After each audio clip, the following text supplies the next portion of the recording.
So children with CAS, just like all children, have brains when they're very little that are just primed to intake the environment around them, all kinds of information from that environment, and that includes language or languages. So there isn't any evidence to suggest that children with CAS or other kinds of language disorders aren't able to learn multiple languages just like their peers do all over the world. So that's great news. Um, some things that we need to think about in terms of how children acquire language is that it really is helpful if that exposure to languages happens very early in their life when their brains are at their best, most flexible, and are able to intake all of that information the most efficiently. So, in terms of whether it's a good idea to wait before introducing a second language or a third or a fourth, if multiple languages are a part of your family's life and culture and household or your community, you should use those languages early and often as you can, and really commit to letting the language of your family, whatever that looks like or language is, be the languages that your child is exposed to and encouraged to participate in from the very first moment they enter your lives. When you're trying to decide if you should start with only one language or the two languages simultaneous with a child, it really is case by case. It depends on how your home environment is. If you have a child who has a strong language foundation and you really just have apraxia of speech, and his problem or her problem is only producing those movements for the sounds, then you can start exposing the child to the two languages at the same time. Apraxia rarely comes alone. We a lot of times have children who have a big language delay and then also have difficulties with motor planning, the movements to be able to speak clearly.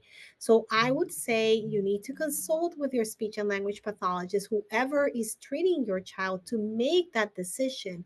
It also depends on your home environment.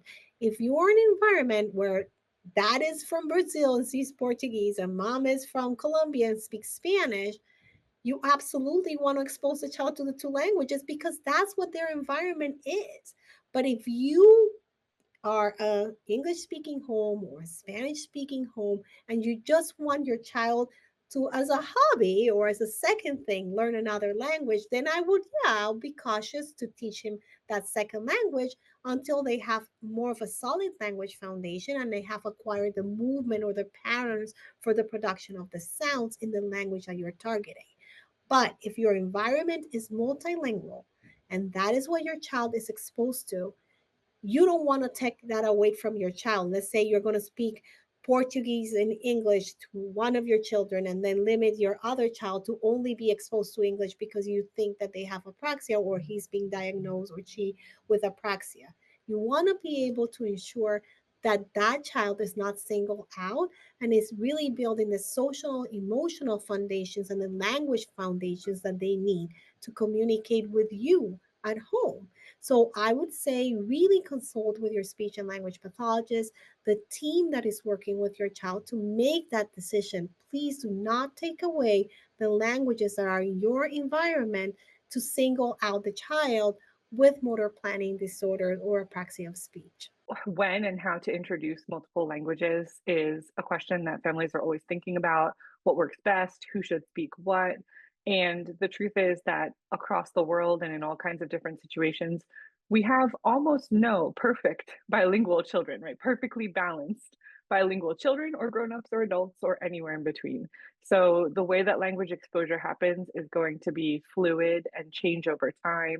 And I always tell families to do whatever makes sense and is most comfortable for them, particularly if they're already a multilingual household. Chances are multiple languages are happening organically whenever they will happen. And the other children, all children in the household, are just adapting to that and taking in what information they can from all the languages in their environment. So, if that happens to be the case for your household, stick to that plan. If you happen to be a household that primarily uses one language and it doesn't match the language of your community, so say you're living in the US and the language of the overall community you live in is English, but your household language is something else, use what's most comfortable and what makes sense for your family. The very best thing is for your child to get the richest language input that they can, no matter what languages they're going to be exposed to or what may be happening with their overall development. And when you choose to introduce a second language, will probably be something that sort of decides itself for you if you happen to be in a multilingual environment, or your children are going to maybe attend school in another language than what you use at home. If you actually are in a position to choose whether or not you introduce a second or a third or a fourth language, you're considering a multilingual school environment, maybe there's a language there that your child doesn't already know, or maybe you're considering introducing a nanny who speaks another language, then that's a time where you can be a little more flexible in how you make those choices. And maybe just based on how your child is doing, you're interacting with your SLP, you're talking about your concerns, your child's strengths and their needs, and just going with the flow as it happens. But again, whatever works best for your family, you're going to be the expert in that. And you should make that decision based on your family's overall needs and not feel like you need to be restricted in one way or another because of your child's motor speech needs and development.